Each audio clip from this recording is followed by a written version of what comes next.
Hello dear student, स्वागत है आपका हमारे यूट्यूब चैनल आई स्मार्ट सॉल्यूशन पर। आज की इस वीडियो में हम chapter 3 it means electric current जो कि क्लास 12th का चैप्टर 3 है, उसके कुछ फॉर्मूलों के बारे में डिस्कस करेंगे। एज यू नो कि हम अपने चैनल पर एक छोटी सी सीरीज को फॉलो कर रहे हैं कि हम सभी चैप्टर्स के फॉर्मूले देन इसके बाद उस चैप्टर के न्यूमेरिकल हम आपके साथ शेयर कर रहे हैं। तो उसी ऑर्डर को हम फॉलो करते हुए आज हम चैप्टर 3 के कुछ फॉर्मूले जो कि इंपॉर्टेंट है उनके वेयर्स यूनिट सभी आपके साथ शेयर करने वाले हैं। तो आइए देखते हैं कि चैप्टर 3 से कौन कौन से न्यूमेरिकल्स के लिए फॉर्मूले बहुत अच्छे हैं। हाँ तो स्टूडेंट, मैंने जैसे कि आपको बताया कि हम चैप्टर 3 के कुछ फॉर्मूलों के बारे में आपके साथ डिस्कस करेंगे, जिसकी हेल्प से हम अपनी नेक्स्ट वीडियो में कुछ न्यूमेरिकल को सॉल्व करेंगे। मैं आपको बताता हूँ कि इस चैप्टर से कौन कौन से फॉर्मूले हैं जो हमारे यूज में आने वाले हैं। कुछ ऐसे फॉर्मूले हैं जो हम यहाँ 10th के यहाँ पे रिवाइज हुए हैं, मैं फिर भी आपको बेसिकली वो बता देता हूँ क्योंकि आपको पता है कि 12th क्लास में हम 10th वाला कॉन्सेप्ट थोड़ा कम रिपीट होने के चांसेस है इस बार, तो इसलिए मैं आपको दोनों ही फॉर्मूले बता रहा हूँ। तो आपको मैं उसके ऊपर न्यूमेरिकल की वीडियो भी, हमारी नेक्स्ट जो वीडियो है वो चैप्टर 3 के न्यूमेरिकल की वीडियो आने वाली है। तो देखते हैं कि चैप्टर 3 के पहले फॉर्मूलों में सबसे पहला फॉर्मूला कौन सा है जो हमारे पास यूजफुल है। जैसे कि चैप्टर का नाम है करंट इलेक्ट्रिसिटी, तो हम सबसे पहले जो फॉर्मूला है वो करंट के देखते हैं। करंट का फॉर्मूला क्या होता है? करंट का फॉर्मूला ये हमने 10th क्लास में भी पढ़ा है, I इक्वल में Q/T, वेयर I क्या है? इलेक्ट्रिक करंट है, Q क्या है? इलेक्ट्रिक चार्ज है, T टाइम है। इन सब की यूनिट आपको पता भी होगी, I की एम्पियर होती है, इलेक्ट्रिक चार्ज की कूलम्ब होती है, T टाइम की सेकंड होती है। यहाँ पर हम फॉर्मूले को थोड़े नए मॉडिफिकेशन दे सकते हैं। Q इक्वल में NE, हमने ये भी टाइम से पढ़ा है, क्वांटिजेशन ऑफ चार्ज का फॉर्मूला होता है, फर्स्ट चैप्टर में भी था हमारे पास। तो हम I का नया फॉर्मूला क्या बन जाएगा? I इक्वल में Q की वैल्यू NE/T। ये भी हम अपने न्यूमेरिकल की रिक्वायरमेंट के अकॉर्डिंग इसे यूज कर सकते हैं। E क्या है? चार्ज ऑन इलेक्ट्रॉन है, जिसकी वैल्यू कितनी होती है? 1.6 10⁻⁻19 coulomb. And number of electron है। तो आई होप कि आपको ये सभी फिजिकल क्वांटिटी और उनकी यूनिट्स और सिंबल आपको बहुत अच्छे से क्लियर हुए होंगे। अब देखते हैं कि चैप्टर 3 से नेक्स्ट फॉर्मूला ऐसा कौन सा है जो हमारे लिए यूजफुल होने वाला है। सेकंड फॉर्मूला जो है वो हमारे पास है फ्रीक्वेंसी ऑफ रिवोल्यूशन। वैसे फ्रीक्वेंसी हमने ज्यादातर सभी चैप्टर में पढ़ी हुई है। देखते हैं इस चैप्टर के लिए फ्रीक्वेंसी का फॉर्मूला कैसे यूज होना है। फ्रीक्वेंसी को हम कहीं पर एफ से भी डिनोट करते हैं, यहाँ पर हम न्यू से शो करते हैं। न्यू इक्वल में 1/T। टी क्या है? ये टाइम पीरियड है। आपने वेलोसिटी का फॉर्मूला पढ़ा होगा, वेलोसिटी इक्वल में डिस्टेंस अपॉन टाइम। अब हम रिवोल्यूशन के लिए पढ़ रहे हैं तो मैं आपको साइड में लिखकर दिखा देता हूँ। v इक्वल में distance upon time, velocity equal में डिस्टेंस अपॉन टाइम। अब एक सर्कुलर पाथ के लिए टोटल जो ये डिस्टेंस कवर करना पड़ेगी उस सर्कल की सर्कमफेरेंस कवर करना पड़ेगी, और सर्कमफेरेंस का फॉर्मूला क्या होता है? 2πr। तो वेलोसिटी इक्वल में डिस्टेंस तो मैंने कवर कर ली अपॉन टाइम, टाइम में टाइम पीरियड के लिए ले रहा हूं, तो यहां से t की वैल्यू क्या आने वाली है वो मैं यहां पर पुट करने वाला हूं। तो t की वैल्यू क्या आएगी? 2πr/v। तो v को मैं ऊपर लिख देता हूं। कोई परेशानी तो नहीं है आपको? नहीं। फ्रीक्वेंसी का हमारा नया फॉर्मूला भी यूज हो गया, ये हम न्यूमेरिकल की रिक्वायरमेंट के अकॉर्डिंग हम अपने यूज कर लेंगे। इसमें आपको किसी की फ्रीक्वेंसी की यूनिट हमें पता है पर सेकंड होती है, हर्ट्ज भी बोलते हैं। टाइम पीरियड है सेकंड होती है नॉर्मली, रेडियस r होती है, वेलोसिटी मीटर पर सेकंड होती है। ये सभी हमारे नॉन है अच्छे से। अब हम देखते हैं इसी चैप्टर्स में थर्ड फॉर्मूला कौन सा है। ये फॉर्मूला भी थर्ड वाला भी हमने 10th में बहुत अच्छे से पढ़ा है।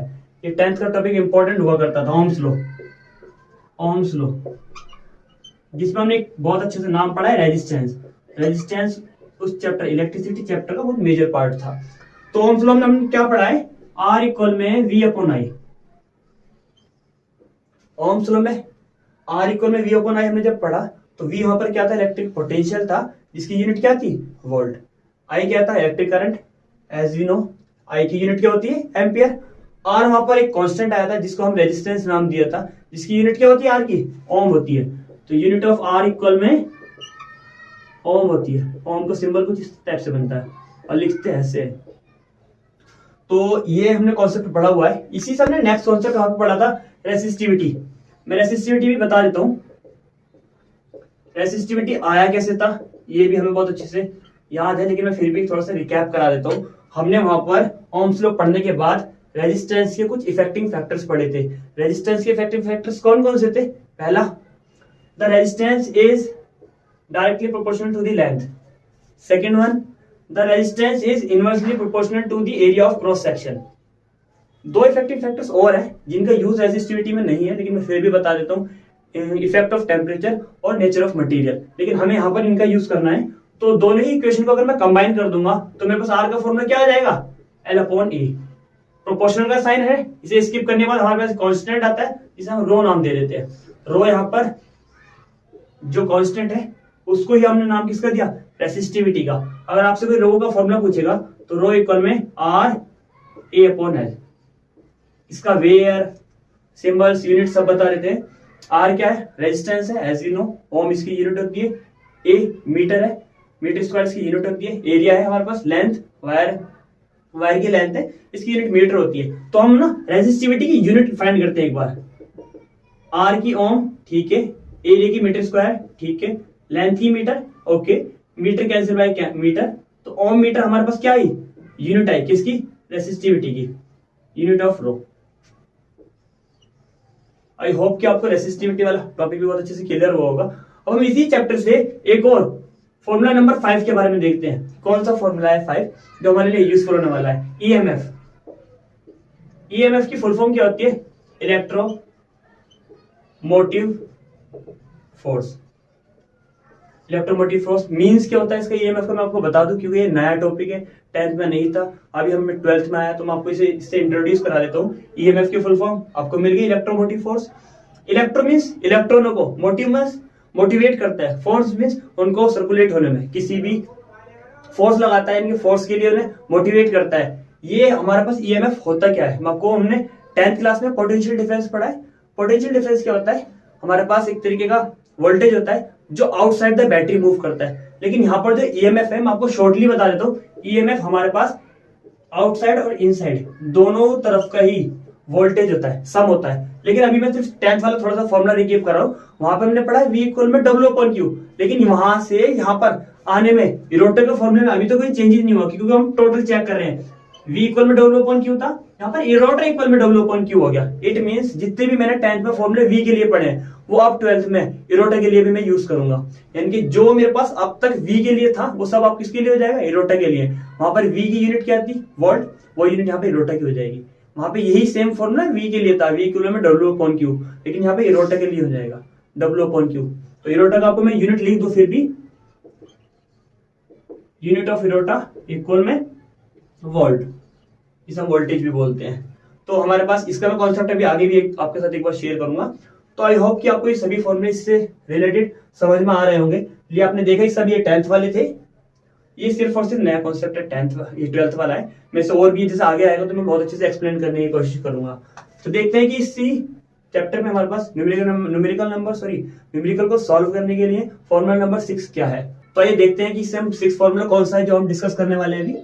6 फॉर्मूला जो कि इसके कॉन्सेप्ट के लिए 12th से बिल्कुल न्यू है, 10th का लेना नहीं है इस फॉर्मूले का। ये हमारे पास नया कॉन्सेप्ट है, ये न्यूमेरिकल में यूज होने के इसके चांसेस भी ज्यादा है। वो है करंट डेंसिटी का। करंट डेंसिटी, हमने डेंसिटी से रिलेटेड सारे टॉपिक लगभग हमने पोटेंशियल डेंसिटी पढ़ी है, सरफेस चार्ज डेंसिटी पढ़ी है, वॉल्यूम डेंसिटी पढ़ी है, लेकिन यहाँ पर करंट डेंसिटी है। करंट डेंसिटी को डिनोट किससे करते हैं, जे से। जे इक्वल में I अपॉन ए, ये हमारे पास नया फॉर्मूला है। और आपसे कोई जे की यूनिट पूछेगा तो ampere per meter square, unit of J equal में एम्पियर पर मीटर स्क्वायर। और हम उसकी अगर वेक्टर फॉर्म लिखें, डिवाइड वाला मल्टीप्लाई में जे डॉट ए, और आपको पता है डॉट का फॉर्मूला क्या होता है, जे ए कोस थीटा, ये इसकी वेक्टर फॉर्म हो गई।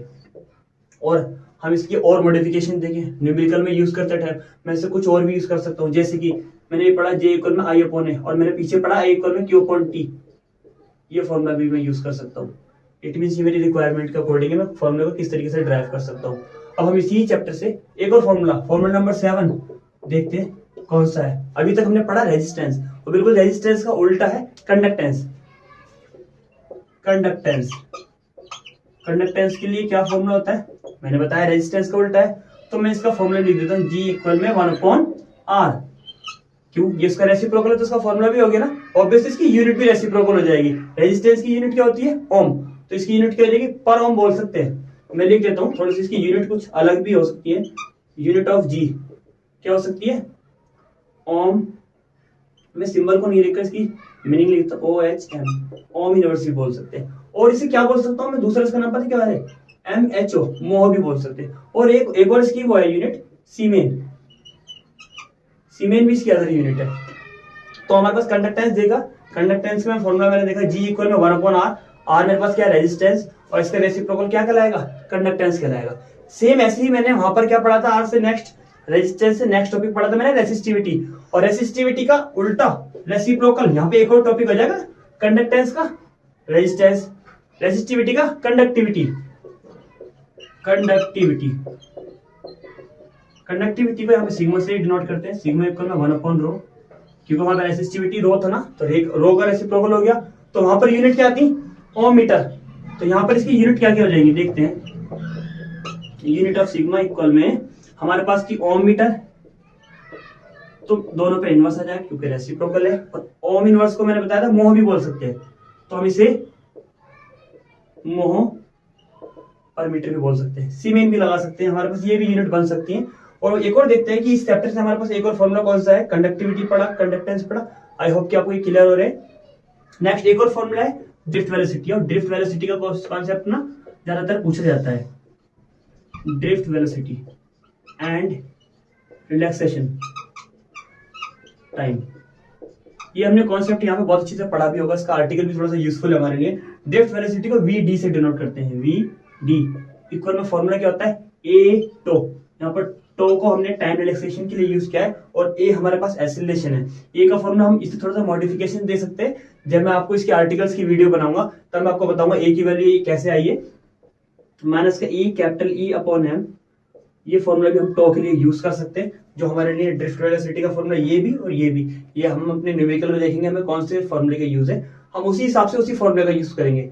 अब देखते हैं इसी चैप्टर में एक और फॉर्मूला नंबर 10 कौन सा है जो हमारे लिए यूज होने वाला है, वो भी ड्रिफ्ट वेलोसिटी से थोड़ा सा लिंक करता है, relation between drift velocity and electric current. Electric current means I, drift velocity मतलब VD, I इक्वल में NEAVD, ये हमारे पास इलेक्ट्रिक करंट का फॉर्मूला होता है, ये VD है ड्रिफ्ट वेलोसिटी। हमने अभी करंट डेंसिटी का फॉर्मूला पढ़ा था, वहां पर आपने देखा होगा J इक्वल में I अपॉन A, ये हमने पढ़ा। तो हम थोड़ा सा इसे मॉडिफाई करते हैं, J का फॉर्मूला एक और बनाते हैं, I का फॉर्मूला हमने क्या पढ़ा, NEAVD, NEAVD upon A cancel bye A, तो ये हमारे पास सीमेन,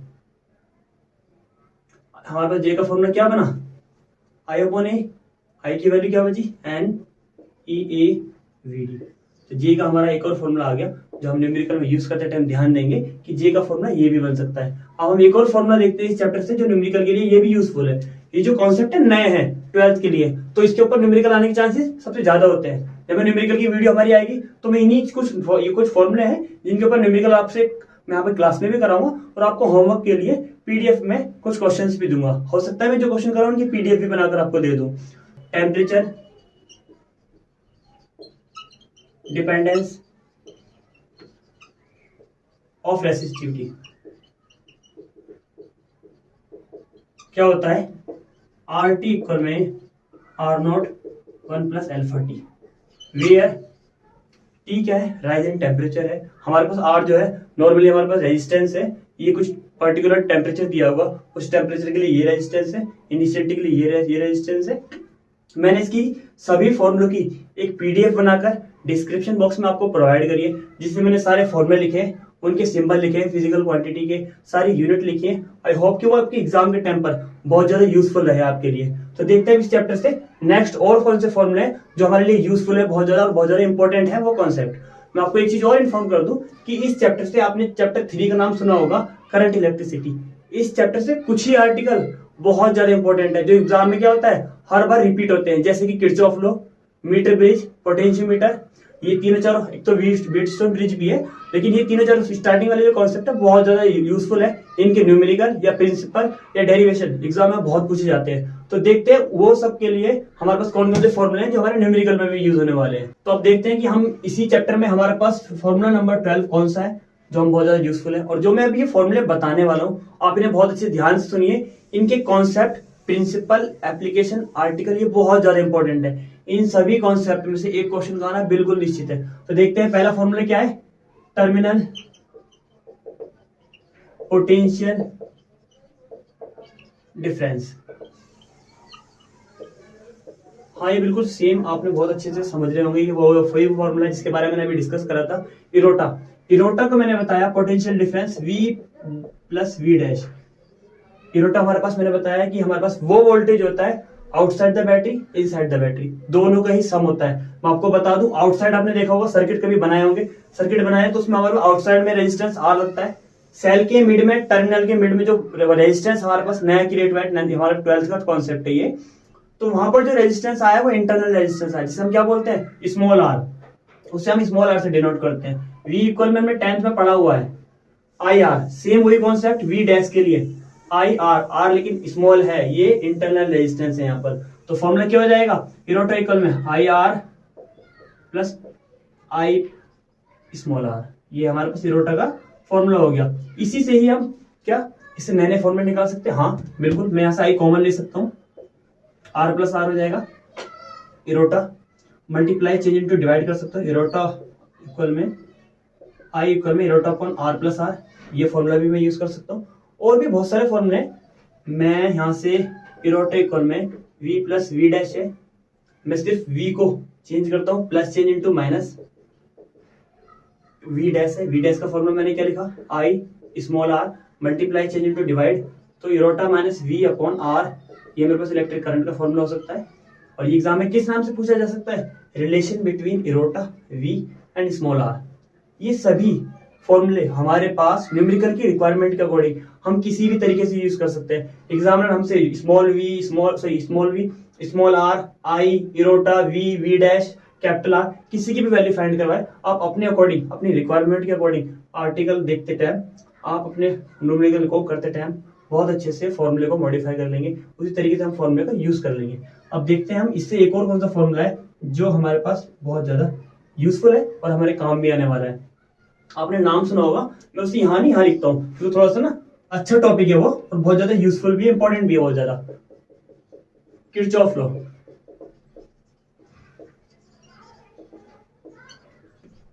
किरचॉफ लॉ में हम यहाँ पर दो लॉ पढ़ेंगे। पहला लॉ जिसे हम क्या बोलते हैं, जंक्शन रूल,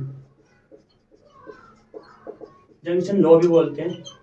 इसके एग्जाम में तीन तरीके से नाम पूछे जा सकते हैं। पहला पॉइंट क्या है, किरचॉफ फर्स्ट लॉ क्या होता है, या KVL, Kirchhoff KCL, Kirchhoff current law.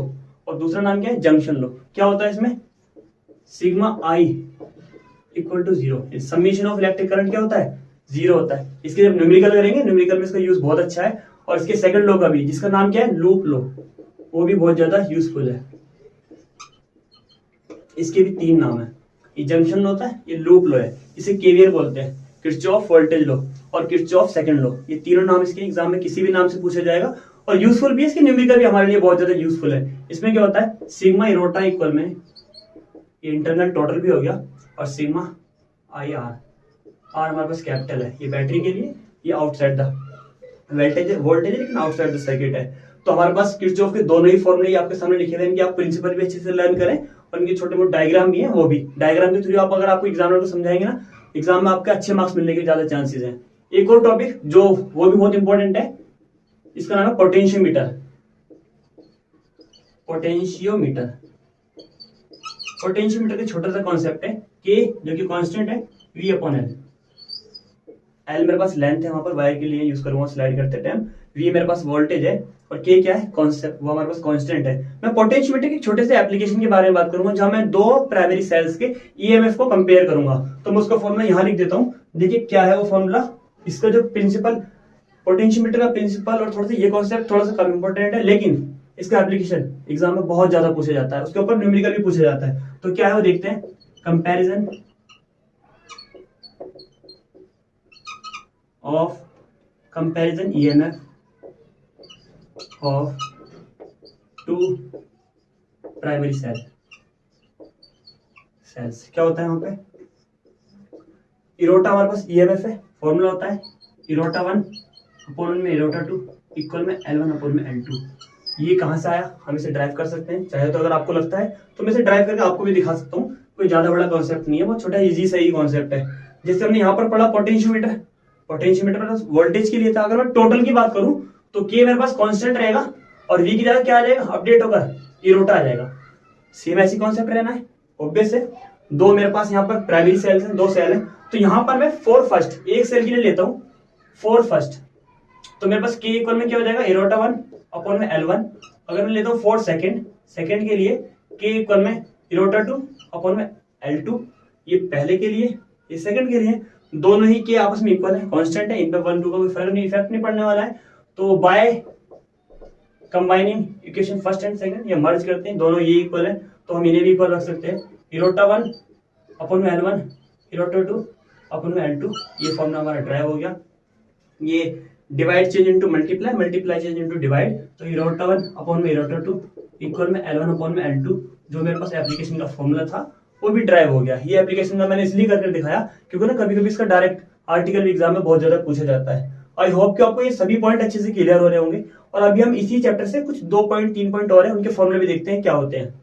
तो आइए हम इसी चैप्टर के कुछ 3 फॉर्मूले और रह गए हैं जिनके बारे में हम डिस्कस करते हैं। जैसे कि मैंने आपको बताया इस चैप्टर में कुछ ही लास्ट टॉपिक ऐसे हैं जो बहुत ज्यादा इंपॉर्टेंट है। जैसे क्या हुआ, एक किरचॉफ लॉ हुआ, पोटेंशियोमीटर, स्लाइड वायर ब्रिज जिसका दूसरा नाम क्या है मीटर ब्रिज, व्हीटस्टोन ब्रिज, ये सभी जो है लास्ट टॉपिक इंपॉर्टेंट है। एग्जाम में या तो इनका फॉर्मूला आ जाएगा या न्यूमेरिकल आ जाएगा या फिर इनके एप्लीकेशंस पूछे जाते हैं। ज्यादातर इनके न्यूमेरिकल के आने के चांसेस ज्यादा होते हैं। तो देखते हैं इस चैप्टर से कौन सा ऐसा फॉर्मूला है जो पोटेंशियोमीटर का एप्लीकेशन है और वो हमारे लिए यूजफुल है। हम न्यूमेरिकल जब करेंगे उनसे बहुत ज्यादा हेल्प मिलने वाली है। मैंने लास्ट आपके साथ डिस्कस किया अभी पोटेंशियोमीटर का फर्स्ट एप्लीकेशन, ये सेकंड एप्लीकेशन है जिसमें मुझे इंटरनल रेजिस्टेंस का फॉर्मूला फाइंड करना है। Internal resistance of a primary cell by a potentiometer. इसमें मुझे इंटरनल रेजिस्टेंस का फॉर्मूला क्या आएगा, स्मॉल r अपॉन में कैपिटल R इक्वल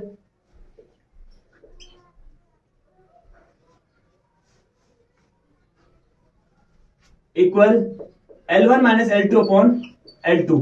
इससे नेक्स्ट टॉपिक जो हमारे लिए है वो क्या है, ये भी कुछ ज्यादा यूजफुल है हमारे लिए। ये किसका है, व्हीटस्टोन ब्रिज का। व्हीटस्टोन ब्रिज का हम आर्टिकल कैसे करेंगे, ये हम किरचॉफ लेके से किरचॉफ लॉ जो है उसका सेकंड जो रूल है जिसे हम बोलते हैं कौन सा वाला, लूप रूल, उसकी हेल्प से इसका फॉर्मूला ड्राइव कर सकते हैं। व्हीटस्टोन ब्रिज क्या फॉर्मूला था व्हीटस्टोन ब्रिज का, इसमें चारों ही है P Q R S सब क्या होते हैं, ये चारों ही हमारे पास रेजिस्टेंस होते हैं। डिफरेंट है, R1 R2 भी हम लिख सकते थे लेकिन नहीं, P Q और R S की फॉर्म में लिखा गया। सब ध्यान रखिएगा चारों ही हमारे पास क्या है, रेजिस्टेंस है। इस चैप्टर से लास्ट फॉर्मूला जो न्यूमेरिकल में बहुत ज्यादा हेल्प करने वाला है वो क्या है, इसका नाम मैंने बताया था मीटर ब्रिज। इसका दूसरा नाम भी हम यहाँ पे लिखते हैं मीटर ब्रिज। इसका दूसरा नाम क्या है, स्लाइड वायर ब्रिज। जब हम आर्टिकल करेंगे तो आपको इसका आर्टिकल करते टाइम इसका फॉर्मूला जो ड्राइव करेंगे वो सब आपको अच्छे से क्लियर हो जाएगा। क्या फॉर्मूला होता है इसमें, R अपॉन S इक्वल में L अपॉन 100 माइनस L। आप R अपॉन S को P अपॉन Q भी लिख सकते हैं। तो आई होप कि आपको ये चैप्टर 3 के सभी फॉर्मूले बहुत अच्छे से क्लियर हुए होंगे। अगर फिर भी कोई डाउट रहता है किसी भी फिजिकल क्वांटिटी में या उसकी यूनिट में या सिंबल में, तो आप डिस्क्रिप्शन बॉक्स में से उसका नोट्स डाउनलोड करो और वहां से सभी कॉन्सेप्ट को अच्छे से क्लियर करो और उन नोट्स को आप PDF को डाउनलोड भी करा सकते हैं जिससे कि आप उन्हें एग्जाम में अपने साथ कैरी कर सकते हैं। पूरे चैप्टर के सभी फॉर्मूलों को जल्दी से रिवाइज करने के लिए आपके साथ बहुत ज्यादा हेल्पफुल रहेगा। और हाँ, एक बात और कि वीडियो को ज्यादा से ज्यादा शेयर करें, लाइक करें, सब्सक्राइब करें। और वीडियो में एक चीज और भी है कि हम ना थर्ड चैप्टर के फॉर्मूलों की जस्ट बाद थर्ड चैप्टर के न्यूमेरिकल की वीडियो लेकर आने वाले हैं। आप पहले फॉर्मूले अच्छे से लर्न कर लीजिएगा, देन वो आपको न्यूमेरिकल करते टाइम बहुत ज्यादा हेल्प करने वाले हैं। थैंक्स।